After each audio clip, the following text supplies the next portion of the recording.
Saat ini korban sedang ada di Polres Metro Jakarta Pusat karena ada proses tambahan terkait dengan upaya pendampingan hukum. Itu yang bisa saya jelaskan, sehingga korban dan pendamping hukum menunda pengaduan ke Komnas HAM, sehingga harus dijadwal ulang. Itu posisi terakhir sampai jam 3 sore tadi, begitu. Tapi benar Pak, sebelumnya itu pernah melakukan pengaduan juga ke Komnas? Ya, jadi benar, MS pada bulan Agustus 2017 itu sudah mengadu terkait dengan peristiwa yang dialami via email, begitu. Dan kemudian direspon oleh Komnas HAM, bagian pengaduan Komnas HAM, September 2017. Yang intinya bahwa setelah menganalisa materi aduan yang ada, itu menyimpulkan ada indikasi tindakan pidana terkait dengan peristiwa tersebut, sehingga MS disarankan untuk melapor peristiwa yang ada ke kepolisian yang memiliki kewenangan untuk memproses secara hukum. Itu terkait dengan proses yang ada di Komnas HAM.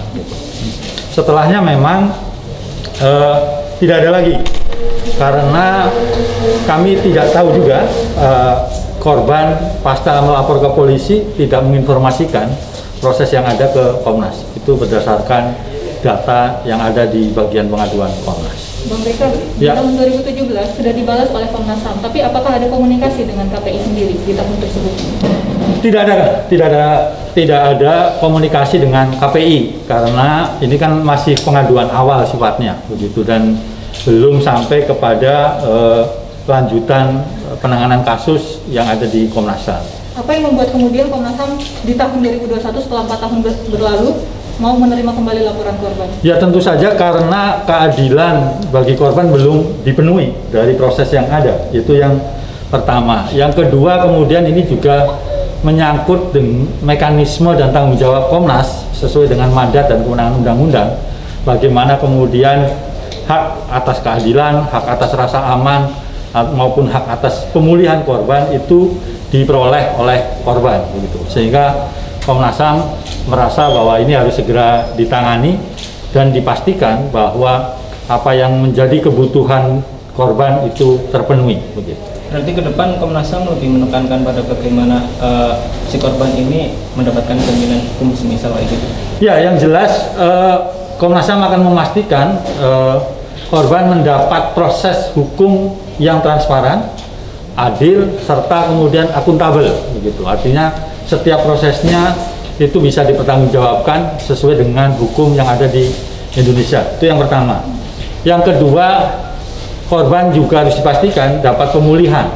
Pemulihan ini banyak macamnya, misalnya dari pemulihan psikis, gitu, soal trauma, terus pemulihan kesehatan, karena dari rilisnya korban sudah beberapa kali juga diperiksa di rumah sakit dan memang ada indikasi gangguan kesehatan, sehingga harus dipulihkan juga, termasuk juga perlindungan keamanan, gitu. Bagaimanapun juga korban dengan mengungkap kejadian yang seperti ini, dan meskipun ini lama, tentu saja ada potensi untuk kemudian terancam hak atas rasa amannya. Itu yang kira-kira sampai sejauh ini Komnas akan lakukan. Tentu saja tidak terbatas hal itu, karena nanti akan didalami atau dikembangkan setelah kami mendapat keterangan dari korban, dari pelaku, maupun juga dari pihak-pihak lain yang terkait dengan peristiwa ini, termasuk juga tidak menutup kemungkinan meminta keterangan dari KPI sejauh mana KPI kemudian merespon peristiwa ini sejak pertama kali ada dugaan kekerasan seksual dari tahun 2012 sampai 2021, termasuk juga nantinya ke polisi, gitu. Sejauh mana kemudian proses hukum di kepolisian. Kira-kira seperti itu. Pak, ini ada dugaan pembiaran oleh KPI berarti ya? Ya, belum kita lihat, makanya kita akan melihat sejauh mana mereka kemudian merespon, begitu. Merespon, apakah memang sudah ada respon, tapi responnya cukup atau tidak? Itu kan pertanyaannya.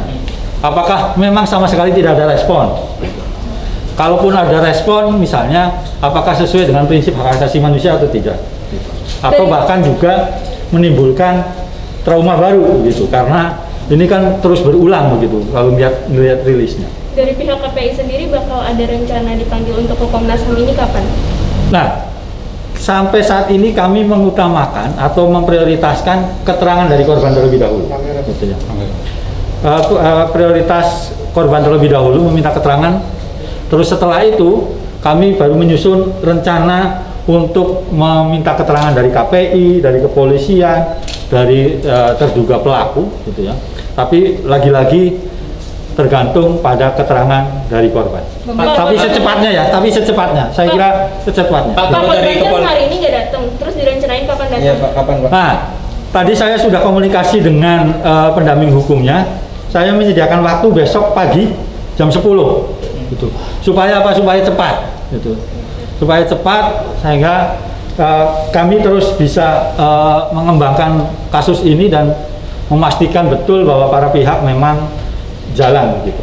Bang BK, pelaku kan masih bekerja di kantor KPI. Ada rekomendasi khusus untuk menonaktifkan ya Pak?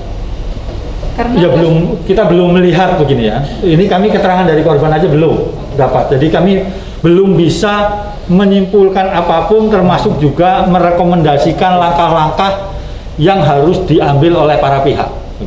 Begitu. Kalau dokumen-dokumen sendiri Bapak dari Komnas HAM sudah terima atau belum? Yang masuk dokumen apa? Dari pelapor ini?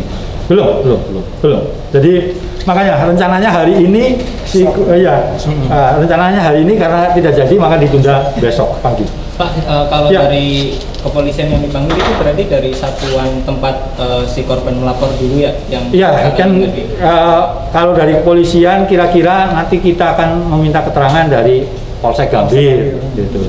Dari Polsek Gambir, terus kemudian atasannya seperti apa, gitu. Ini harus jelas konstruksi peristiwanya terlebih dahulu, gitu, supaya tidak ada kesimpulan di awal yang kemudian justru jadi kontraproduktif dengan keadilan yang diharapkan oleh korban.